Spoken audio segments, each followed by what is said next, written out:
think it's illustrative to go back and look at the Wii launch. At launch, there weren't a ton of titles. What we did have was Wii Sports packed in, which gave a lot of enjoyment.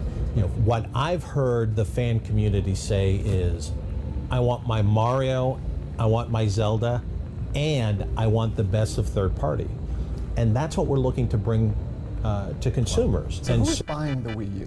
The Wii sold hugely in large part because you really expanded your customer base. There was a lot of families, there's a lot of people who bought their very first game console was the Wii. Who's buying the Wii U? Is that just the hardcore Nintendo fans, the people who've been playing Zelda all their life, or is it new customers? Our expectation is that we will also expand the user base with Wii U. And we're going to do that, again, through the power of the software.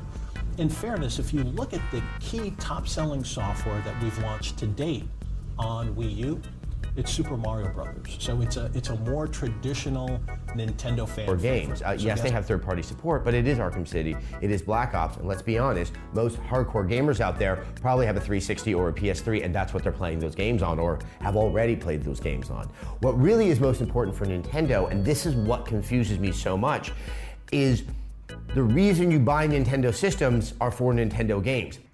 The reason you buy Nintendo systems are for Nintendo games. Much more so than Sony or Microsoft. New Super Mario Bros. U does not qualify in my book as that. That you're going to be playing a new Zelda game. Yes, we're going to get Pikmin, but of their kind of major franchises, that one probably is the most narrow in terms of its appeal. I know that the stigma is that Nintendo games sell and nothing else does, but that has been disproven by a number of third-party titles, as well as a number of indie titles that saw their best, strongest launches on Switch, that saw their best, strongest launches on Switch, that saw their best, strongest launches on Switch. Let me explain why, because you guys seem to be confused. People are tired of the whole Switch Pro type of stuff, because we faked them out for how many years? They're tired of that ish. And I'm telling you, that is the reason why people push back. Because are they more tired of that, or the games coming out that can't even go locked? Yeah, what's a bigger deal? Which one's worse right now? They're not tired of that, because while we have an opinion, they're not tired. While we have an opinion, people are playing the games just fine. They boot up Splatoon, it's just fine. They boot up Xenoblade, it's just fine. Yeah, they boot up outlier.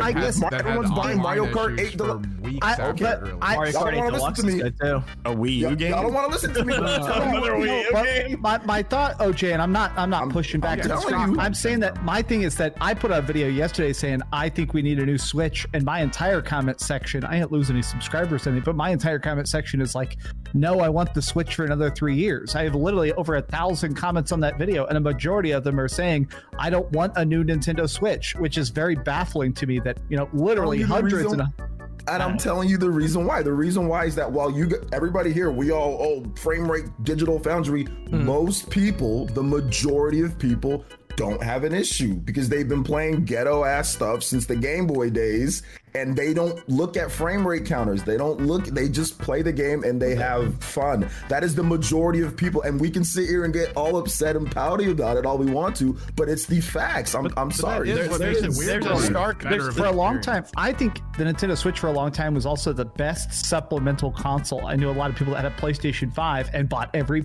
Nintendo Switch game, or people that had like a $5,000 PC and a Nintendo Switch to play on the go.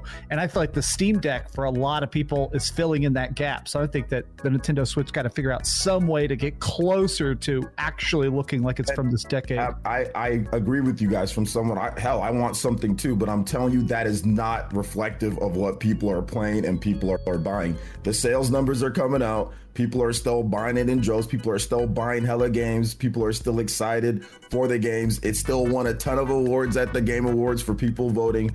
I get it. Like, trust me, I get it. But people are tired of the whole, they don't care. Whenever Nintendo puts out something, they'll buy it, the next Switch or whatever. But until then, they're just gonna play that. That's why there's a lot. I'm trying to explain why there's a lot of pushback, because I'm telling you, people don't give a shit. Yes, some people have moved on, but they're gonna do that. Like, I get it. I know people in the comment section are probably gonna be mad at me for saying this and think I'm defending it or whatever, but it's really not the case. When the new Switch comes out, I'll buy it. I'll play it. I'll enjoy it. Here's how. I'm just saying, it's the facts. Yes, folks, this teaser is all about Nintendo with this Fable Switch Pro, or what's Nintendo's future for their next console.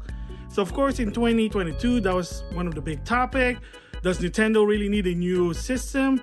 Who knows? But the key word here are want and need. So yes, this is going to be a teaser about the Switch Pro and the next Switch. Do they need to do one as soon as possible, or can people wait? So stay tuned for that.